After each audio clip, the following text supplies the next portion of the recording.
বিসমিল্লাহির রহমানির রহিম। শুভেচ্ছা নেবেন। আমরা আজকে একটু কথা বলবো আমাদের আমার দেশ পত্রিকায় হাসিনার 1400 বার ফাঁসি হওয়া উচিত এ নিয়ে আমরা একটু কথা বলবো। প্রিয় দেশবাসী, আসলে আমাদের সাবেক প্রধানমন্ত্রী স্বৈরাচারিণী শেখ হাসিনা উনি যেই কাজ করে গেছেন, 1400 বার ফাঁসি হলেও মনে হয় এটা তার জন্য কম হবে।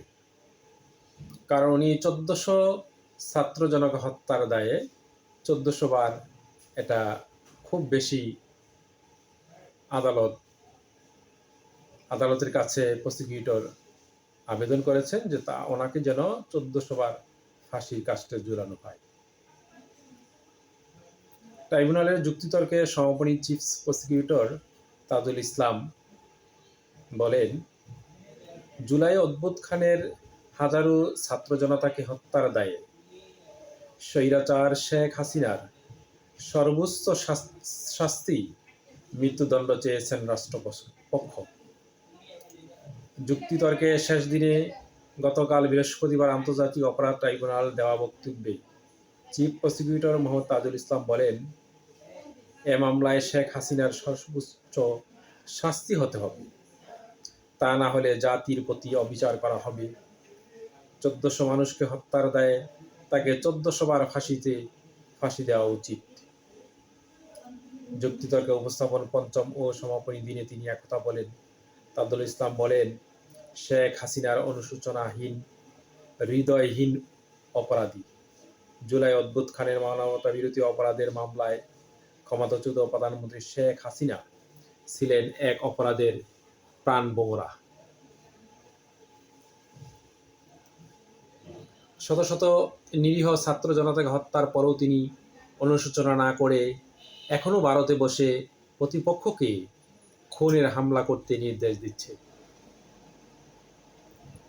পালিয়ে যাওয়ার আগে হাসানুল হক ইনু, ফজলে নূর তাপস, ঢাকা বিশ্ববিদ্যালয়ের সাবেক উপাচার্য মাকসুদ কামাল এবং শেখ হাসিনার সহকারী সামরিক সচিব কর্নেল রাজীব সহ সবার ভিডিও কথোপকথন তার অপরাধ পরিষ্কার। তাই শেখ হাসিনার ফাঁসি না হলে অবিচার হবে। তার সর্বোচ্চ শাস্তি চরম দণ্ড হওয়া উচিত, যাতে ভবিষ্যতে কেউ এভাবে নিজেকে দেশের নাগরিককে হত্যা না করতে পারে। গতকাল বিচারপতি মোহাম্মদ গোলাম মর্তুজা মজুমদারের নেতৃত্বাধীন 3 সদস্যের আন্তর্জাতিক অপরাধ ট্রাইব্যুনাল এক-এ প্রসিকিউটর যুক্তিতর্ক উপস্থাপন চিফ প্রসিকিউটর আরও বলেন, শেখ হাসিনা ও আসাদুজ্জামান খান কামাল ক্ষমতার অপব্যবহার করে বিগত সময়ে কোটি কোটি টাকা প্রচার ও লুটপাট করেছে। এসব সম্পদ থেকে জুলাই আগস্টের নিহতদের ক্ষতিপূরণ দেওয়া হোক। আসলে আমরা আমাদের এই সাবেক প্রধানমন্ত্রী শেখ হাসিনা যেই কাজ করেছেন, ওনার মনে হয় সর্বোচ্চ শাস্তি 1400 বার ফাঁসি হলেও মনে হয় কম হবে। আপনার কি মনে হয় দর্শক?